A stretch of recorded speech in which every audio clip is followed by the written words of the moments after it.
Conseil numéro 47. Raconter des histoires plutôt que de former. Avant qu'il n'existe des moyens de consigner par écrit des récits, des faits, des dates, des explications du monde, le moyen oral était privilégié pour étonner, émerveiller, transmettre et apprendre. Chaque culture a développé des fonctions sociales pour que les bonnes histoires et les savoirs pratiques ne se perdent pas.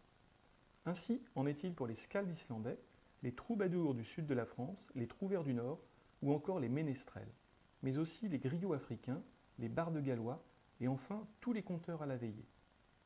C'est par l'assortiment de mots et d'images, par la mise en rime, que ces raconteurs de mythes et de sagas ont su captiver des auditoires, les intéresser, leur faire passer des messages, des valeurs et toute la culture qui va avec. Il n'est pas un pays au monde qui ne possède ces proverbes. L'oralité est en vigueur dans des pays de tradition musulmane ou indienne, où la récitation, respectivement du Coran et des Védas, sont encore des modes privilégiés d'apprentissage. La version occidentale, et pourquoi ne pas dire hollywoodienne, se propose de rafraîchir l'idée avec le concept de storytelling que Salmon a récemment mis à l'honneur. Raconter des histoires permettrait en effet de renforcer les apprentissages. Le récit, par un effet de scénarisation des événements, ouvrirait à une vision plus complexe et plus interreliée des faits. Il porte une richesse de signification et d'implication en lien avec le contexte.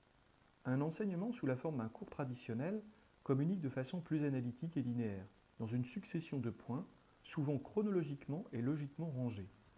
Un récit, à la façon d'une petite histoire, communique de façon plus désordonnée une situation vécue. Il crée des points d'accroche à l'aide de détails signifiants. Ces détails vont favoriser la mémorisation. L'histoire est peuplée de personnages auxquels on va s'attacher. Le récit des péripéties de ses protagonistes donne à voir les motivations d'orientation, de choix et de bifurcation. La perméabilité des idées du récit est renforcée par des effets de proximité temporelle, géographique, historique, socioculturelle et surtout affective. Le récit facilite aussi la mémorisation par la qualité de son fil directeur.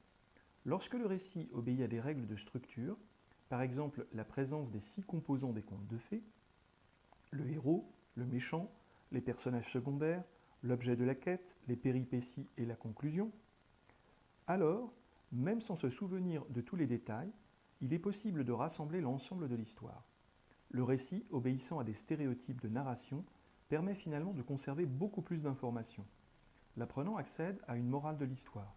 Au fur et à mesure de l'exposé d'un tel récit, une conversation peut s'établir avec l'auditoire pour partager le sens de l'expérience, pour se faire histoire apprenante. Dès lors, le formateur peut s'engager à créer des histoires pour captiver son auditoire. Il introduit progressivement des notions plus abstraites.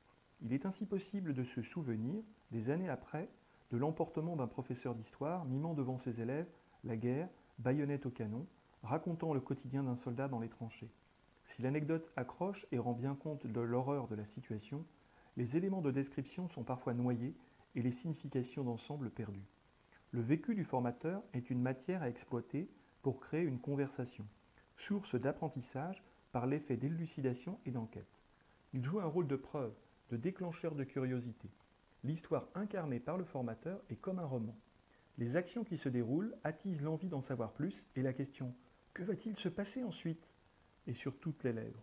Finalement, c'est assez naturellement que l'histoire racontée conduit à élargir le propos à l'histoire, à l'art, à la philosophie, matière qui amplifie le sens.